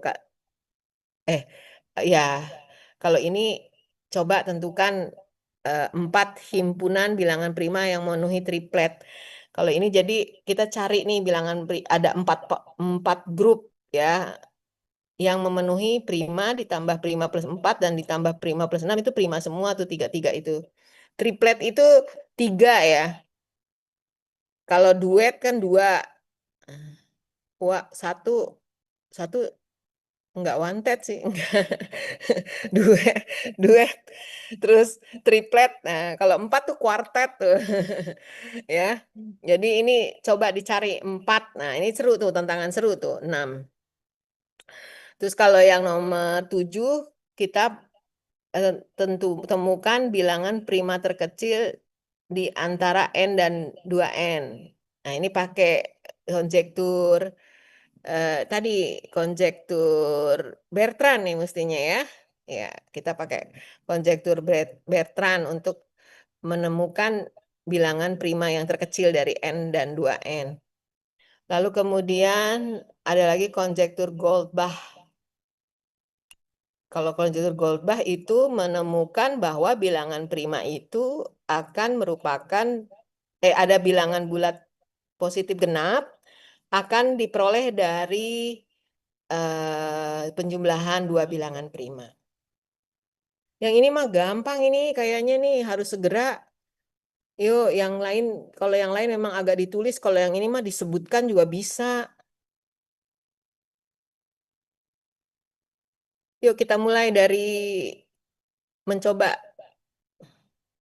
Siapa yang mau mencoba? Nomor 3 ada ABC, boleh. Nomor 5, 6, 7, 8. Bebas, banyak sekali peluangnya nih. Mau menuliskan. Silakan. 8, mau menulis 8F, siapa? Boleh tulis di chatting. Nanti kita bahas bareng.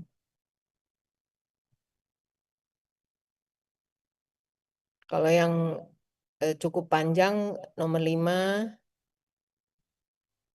nomor 6 ya. Oke ya, saya kasih waktu ya. 5 menit aja untuk mencoba.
Ya, udah ada yang sudah siap mau menjawab.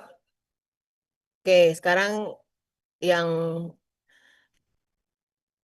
ada yang pekerjaan pendek dan ada yang pekerjaan panjang. Oke. Untuk Mundi mungkin boleh disiapin dulu di ini ya, biar tinggal di ini ya. Kan Mundi nomor 5 tentu kerjaannya agak cukup panjang sedikit. Berarti nanti disiapkan supaya bisa di share screen ya. Atau ditulis sehingga bisa di spotlight. Yang boleh mau mulai dari Julia 7A. 7A bagaimana penjelasannya Julia? Silakan.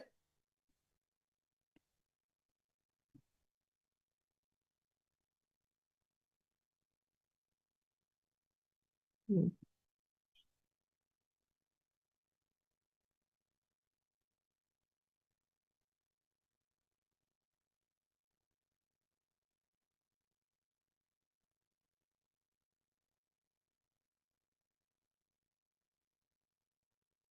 Oke, bagus. Terima kasih Julia. Oke, sekarang ada Umay. Umay 8A. Goldbach. Kalau ini juga bisa kan langsung dijelaskan? Iya, Bu. Siap. Nah, nomor 8, verifikasi konjektor gold badge untuk masing-masing nilai N berikut. Nah, saya kan ini yang A, Bu. Nah, pengertian itu kan setiap bilangan bulat positif genap lebih dari 2 dapat dinyatakan sebagai penjumlahan dari 2 bilangan prima. Nah, itu yang pertama itu bilangan prima 3 tambah 47. Nah, untuk yang kedua bilangan prima 7 sama 43. 7 tambah 43. Ya, terus yang terakhir bilangan prima 13 sama ditambah 37, Ibu. 13 ditambah 37. Bagus. Makasih Umar. Ibu, maaf, Ibu mau tanya. Ya, Untuk jawaban nomor 5, harus dibikin ulang tabelnya atau tidak boleh pakai tabel yang Ibu tadi? nomor 5. Iya. Nomor 5 nggak pakai tabel dong. Kan bilangan komposit berurutan pakai teorema aja. Teorema 5. Ya, Ibu. Nomor 5 pakai teorema 5 tuh, yang ini. Saya tarik dulu ke atas ya. Nah, yang ini. Kayak berurutannya sebanyak N. N-nya berapa tuh di kasus tadi? Di contoh tadi? 6. Kalau ini kan contohnya 7. Maksudnya di latihan 6 ya. Lebih kecil dari ini bahkan ya. Berarti. Dia menjamin akan ada berapa? N bilangan komposit berurutan. Berarti 6. 6 bilangan komposit berurutan dengan pola ini. Dengan pola N plus 1 faktorial plus 2. Untuk menunjukkan bahwa dia komposit, kita harus menunjukkan bahwa dia juga habis dibagi bilangan selain satu dan dirinya.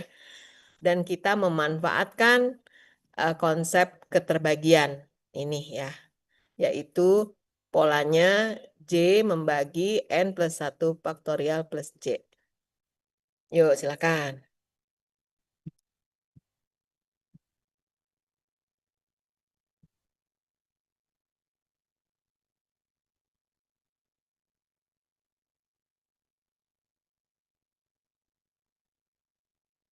Tadi Pateh Hati 3B. Ibu, ini saya perlu share screen atau bisa saya sebutin aja? Bagusnya di share screen ya, kan progresi aritmatika kan dalam bentuk pola dulu. Ya silakan. Baik, Ibu. Izin share screen ya, Bu. Ya.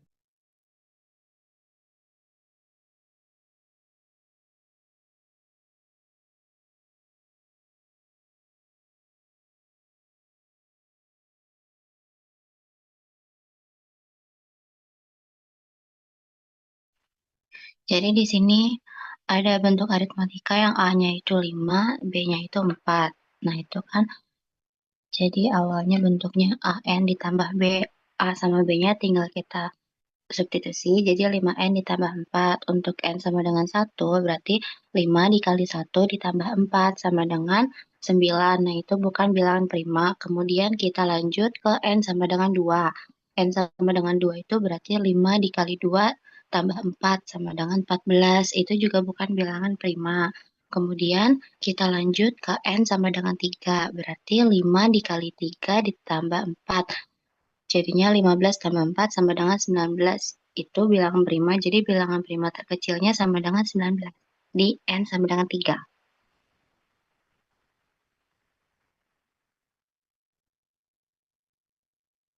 Sudah, Ibu. Ibu maaf mic-nya belum. Saya mute ya, lupa. Ya, alhamdulillah. Bagus, terima kasih. Terima kasih, Ibu. Oke, nggak ada. Bentar ya, aku cari di atas dulu. Ya, berikutnya. Ajis 3C.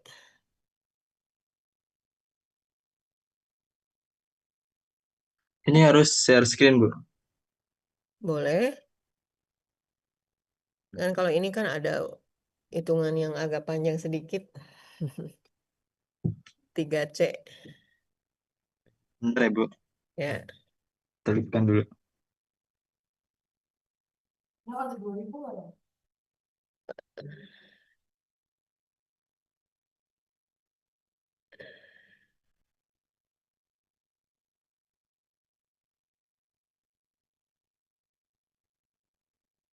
Ya, sambil nunggu Mas Ajis, boleh Mbak Kaila, 7B.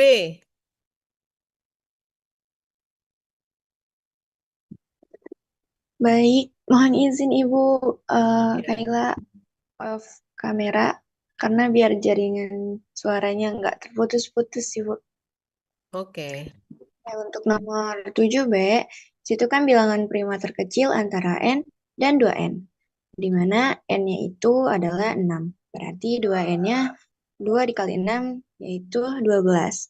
Intervalnya berarti di antara 6 sampai 12. Bilangan prima yang ditemukan yang paling kecil yaitu 7. 7 ya, di antara 6 dan 12. Sebetulnya hanya ada 7 dan 11, tapi kita ambilnya yang 7. Bagus. Kasih, Ibu. Ya, makasih. Masih udah bisa, Ajis? Udah, Bu. Ini lagi mau nyoba share screen, Bu. Ya, silakan share screen.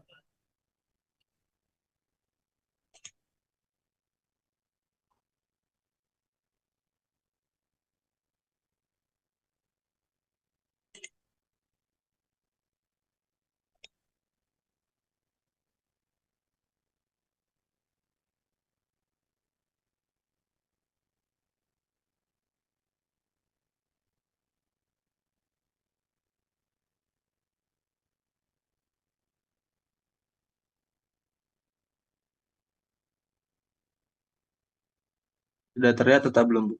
Ya. Sebetulnya yang bagus di itu. Nah, itu udah zoom dah, lebih besar. Ya, bagus. Oke, Bu.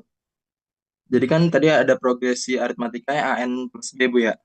Nah, kemudian yang C itu A-nya 11, B-nya 16. Nah, N-nya tinggal kita masukin ke lipatannya. N itu kalau N-nya 1, 11 dikali 1 tambah 16 hasilnya 27. Kalau N-nya sama dengan 2, berarti 11 dikali 2 tambah 16 sama dengan 38. Nah, itu bukan bilangan prima, Bu. 27 bukan bilangan prima, 38 bukan bilangan prima. Nah, yang N sama dengan 3, 11 dikali 3 ditambah 16 sama dengan 49. Nah, 49 itu juga bukan bilangan prima.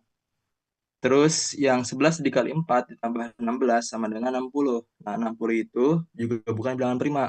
Kemudian di N sama dengan 5, 11 yaitu 11 dikali 5 ditambah 16 sama dengan 71.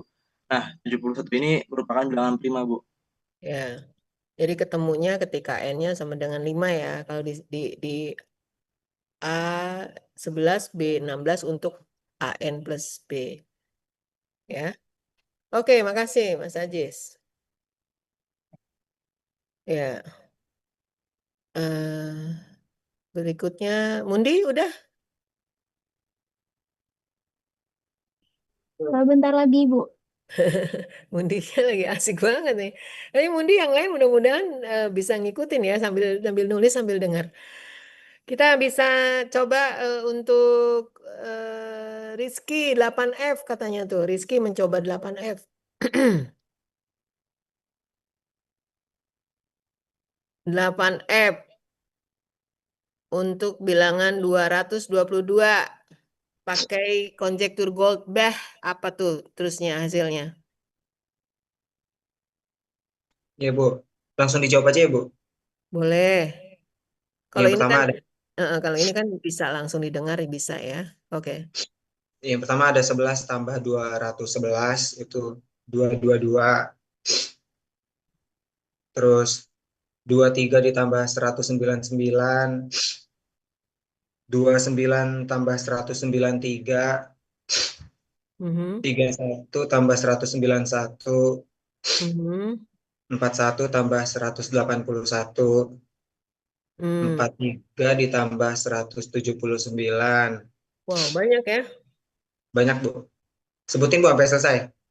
Boleh. Kalau mau ada mah mendingan share screen biar kelihatan sama teman-temannya langsung. Banyak sekalian kamu baca. Kalau udah ditulis, kan saya bolehkan untuk share screen. Saya nggak tulis, Ibu. Nggak ditulis. Terus di mana kamu tadi bacanya? Itu. Langsung di sini saya sebut itu, saya pilih-pilih. Pilih-pilih. Oke, terus? Terus tadi sampai di 59 tambah 163. Terus 83 ditambah 139. Sama 109 tambah 113. Oke. Oh ya, karena tadi udah punya ya peta papan bilangannya ya.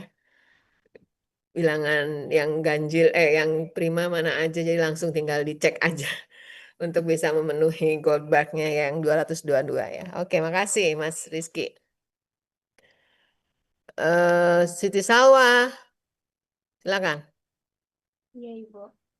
Di sini kan pertanyaannya, temukan bilangan prima terkecil di antara N jika 2N, dan 2N jika N-nya 23. Berarti bilangan prima terkecil di antara 23 dan 46. Itu terdapat 29, 31, 37, 41, dan 43. Di sini ditanyakannya bilangan prima terkecil, berarti yang 29. Ya, betul. Makasih, Pak Siti Salwa. Ya. Oke, Mas Arjuna, berarti kita cek dulu ya untuk Mbak Mundi udah beres? Sudah, Ibu. Ya, silakan Mbak Mundi dulu. Share screen. Ibu, tapi maaf kalau saya nulisnya nggak lengkap.